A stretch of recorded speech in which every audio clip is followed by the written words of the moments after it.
स्वागत है आपका पर्सनैलिटी ऑफ द वीक के आज के सेगमेंट में। तो आज हमारे मेहमान हैं renowned photo journalist Naresh Sharma, जिन्होंने फोटोग्राफी में एक नई चीज़ ऐड की, माइक्रो फोटो पेंटिंग। बीकॉम के स्टूडेंट रहे आप, कैसे आना हुआ फोटोग्राफी? मैं बीकॉम तो मैंने किया था कॉमर्स, इसलिए कि घर वालों का कहना था कि अगर बैंक में जॉब लगेगी तो अच्छा रहेगा।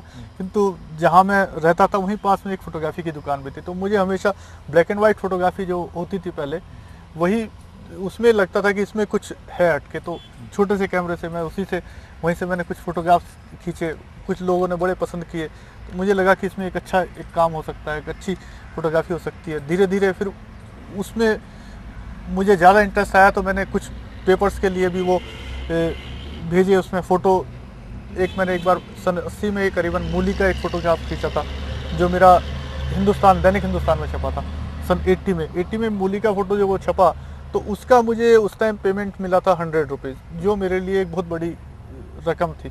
और मुझे लगा कि इस लाइन में जितना ग्लैमर है, पैसा है, तो और किसी में नहीं है। और मुझे इसमें बहुत कुछ कर दिखाने का मौका मिलेगा, एक नई चीज़ इंट्रोड्यूस करने का मौका मिलेगा, अच्छी अच्छी चीज़ें पिक्चर्स शूट करने का मौका मिलेगा। तो मैंने एज ए फ्रीलांसर अपना करियर यहाँ से शुरू किया। पिछले 25 साल से, लगभग 1980 से आपने स्टार्ट किया। क्या लगता है आपको, कितना बदलाव आया है फोटोग्राफी में? क्या टेक्नोलॉजिकल, आजकल बहुत टेक्नोलॉजी आगे चली गई है फोटोग्राफी में। तो ये समझिए कि जैसे बूम कहेंगे एक हम, कि इतना चेंजिंग आया है, इतना चेंज तो कभी किसी ने सोचा नहीं होगा। मुझे जब उस 95 की बात है, 2000 की समझिए, 2000 की बात है, तो उसमें कहते थे कि वो अब एक ऐसा कैमरा आने वाला है कि जिसमें आपको फिल्म नहीं पड़ेगी। तो सुन के बड़ा अजीब लगता था, ऐसा कैमरा हो ही नहीं सकता।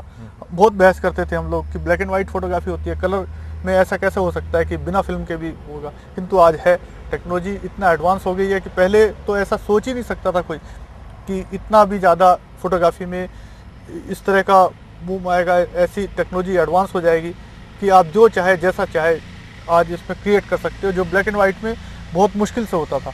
आज टेक्निकल कैमरे ही इतने आ गए हैं कि जो पहले सोचता था आदमी, वो उनसे ज़्यादा तो कैमरे सोचते हैं। आज आपको कैमरे से आगे सोचना है। नरेश, क्या देखते हो आज जो डिसीजन आपने 20 साल पहले लिया, और क्या मन में कुछ इसके बगैर भी कुछ आता था कि मैं इसके बगैर भी कुछ कर सकता हूँ? तो जो डिसीजन था, क्या समझते हो उस डिसीजन के बारे में? क्या था? शुरू में तो मैं बहुत कंफ्यूज था कि क्या करें क्या नहीं करें, किंतु मुझे फोटोग्राफी में लगा कि इसमें बहुत कुछ अभी किया जा सकता है और बहुत कुछ सीखना भी था मुझे। मैं कैमरा वगैरह कोई ये तो है नहीं कि मुझे पहले से कोई मिला हुआ था कि मैं वहाँ से सीख सकता दुकान पे जाके। और पहले इंस्टीट्यूट वगैरह तो कोई फोटोग्राफी के आपने देखा थे ही नहीं, था तो कोई पूना में फिल्मकार, वो बहुत बड़ा, वो तो बहुत मुश्किल काम था। मैं बहुत लो मीडियम फैमिली से मतलब ब्लॉग करता हूँ, कोई हाई फाई फैमिली से नहीं था, ना ही मेरे पे इतना पैसा था कि मैं कहीं इस तरह के जाऊँ और किसी कॉलेज में एडमिशन लूँगा कि बहुत बड़े इंस्टीट्यूट में। तो मैं फ्रीलांसिंग ही छोटे छोटे फ़ोटो खींच के उसी तरह से अखबारों को देख के मुझे लगा कि इसमें हमारा करियर बन सकता है। उसी में मैंने करियर बनाने के लिए कोशिश की और मेरा बना भी। नरेश, फोटोग्राफी में आपने एक नई चीज़ ऐड की, माइक्रो फोटो पेंटिंग्स।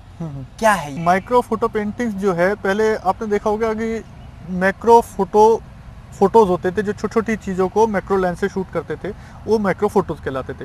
और पेंटिंग जो है, जिन फोटो को पेंटिंग का इफेक्ट दिया जाता है, वो फोटो पेंटिंग कहलाती हैं। किंतु मैंने मैक्रो लेंस से पहले कुछ फ़ोटोज़ शूट किए और मेरे दिमाग में आया था कि मैं मैक्रो लेंस से शूट करके उनको बड़े बड़े ब्लॉग बना के उनका कोई एग्जीबिशन करूँगा, कि जिससे कि लोगों को लगे कि हमारे नेचर में कितने कलर्स हैं, वो एक अच्छा लुक कलर का लगे। किंतु ये सन 2002 की बात है, ये नवंबर की। तो उस टाइम मैंने कंप्यूटर लिया, तो उसमें कंप्यूटर लेकर मैंने उसमें डिजिटल में सब वो फ़ोटो लोड किए। फ़ोटो लोड करने के बाद उसमें मैंने फ़ोटोशॉप से जो उसका इफ़ेक्ट्स देखा, पेंटिंग बन के मेरी पिक्चर्स पहले से ज़्यादा लाइव और बढ़िया उसमें लग रही हैं। तो उसी को फिर मैंने सोचा कि क्यों ना इसका पेंटिंग ही सबका बनाया जाए। तो जो मैक्रो फ़ोटोज़ मैंने लिए थे, उनको फिर मैंने पेंटिंग्स बनाया। तो तभी एक ये नाम बना कि this is the micro photo paintings. ये एक फुल नेम, एक नया नेम बनाया। और उसी को मैंने जब बन गया तो उसको सोचा कि एग्जीबिशन करें। एग्जीबिशन करने से पहले मेरे में इंटरनेट पे था, मैं इंटरनेट पे मैंने चेक किया कि मुझसे पहले ये किसने बनाया है, कहाँ है। तो मैंने इंटरनेट पे चेक किया तो मैक्रो फोटो पेंटिंग के नाम से 2002 में दिसंबर में कोई साइट नहीं थी, कोई किस तरह की फ़ोटोज़ नहीं थी।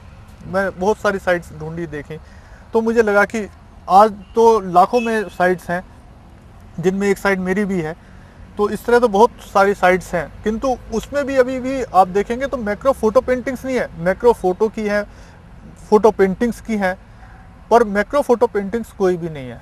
नरेश, आम आदमी भी फोटोग्राफी, आजकल इतना ज़माना बदल गया है, अब हर एक के पास कैमरा है, आम आदमी भी फ़ोटो खींचता है, आप एज ए जर्नलिस्ट फ़ोटो खींचते हैं, क्या मन में होता है? फोटोग्राफी में आप अलग अलग क्षेत्र की अलग अलग फोटोग्राफी होती है। आप एक इंडस्ट्रीज़ में अगर फ़ोटो खींच रहे हैं तो उसकी इंडस्ट्रीज़ की कैसी लुक होनी चाहिए, एक फैशन की खींच रहे हैं तो फैशन में क्या बैकग्राउंड होनी चाहिए, क्या कलर्स होने चाहिए, आप नेचर के या टूरिज़्म के एंगल से खींच रहे हैं तो टूरिज़्म के एंगल से उसे किस तरह से खींचें। अब जैसे मैं न्यूज़पेपर में हूँ, न्यूज़पेपर में जब हम जाते हैं तो उसमें हम सारा बैकग्राउंड और उसका पूरा न्यूज़ वैल्यू क्या है उसी एंगल से उसको शूट करते हैं, उसमें कहाँ से क्या है उसको फ्रेमिंग ही उतना करते हैं। एक फ़ोटो जर्नलिस्ट को क्या चैलेंजेस अपने कैरियर में फेस करनी पड़ती हैं? आप जम्मू कश्मीर में हैं, क्या आपको काम करने का क्या हॉरिज़न मिला यहाँ पर? कितना काम करना डिफ़िकल्ट भी है और क्या चैलेंजिंग भी है? यहाँ चैलेंजिंग तो था ही था, पर मेरे लिए बहुत ही बढ़िया यहाँ पर रहा कि मुझे एक जम्मू कश्मीर में आने को मिला, जो कि यहाँ की मुझे नेचर के साथ साथ यहाँ पर जो है क्राइम, मिलिटेंसी, सभी तरह का मुझे काम करने को मिला है, जो मुझे लगता है कि दिल्ली जैसे शहर में शायद एक बार को नहीं मिलता। कैसे असेस करते हैं आपका टेन्योर कैसा रहा? जैसे जम्मू कश्मीर में आपकी पोस्टिंग है, क्या आपको क्या ये माने कि आपको कंप्लीट यहाँ पर जो फोटोग्राफ्स एक जर्नलिस्ट को चाहिए वो सब आपको मिली यहाँ पर कंप्लीट? हाँ, एज ए जर्नलिस्ट भी मुझे यहाँ बहुत कुछ वैरायटी से करने को मिला, और नेचर का जिसका कि मुझे दिल से बड़ा लगाव है नेचर के प्रति, तो नेचर के प्रति जो लगाव होने से मुझे नेचर का जितना यहाँ मिला है, हो सकता है मुझे दिल्ली में इतना ना मिलता, और मुझे तो ये इतना समय मेरा यहाँ गुजरा, ये बहुत ही अच्छा है। और यहाँ बार बार अगर कभी मैं यहाँ से जाऊँगा तो दोबारा फिर यहीं आने का सोचूंगा कि बार बार फिर यहाँ आ जाए। तो ये थी हमारी इस हफ्ते की पर्सनैलिटी। जाने से पहले हम आपको नरेश की कुछ यादगार तस्वीरें दिखाना चाहेंगे, और हाँ, अगले हफ्ते एक नई शख्सियत से करवाएंगे मुलाकात। तब तक के लिए goodbye and take care.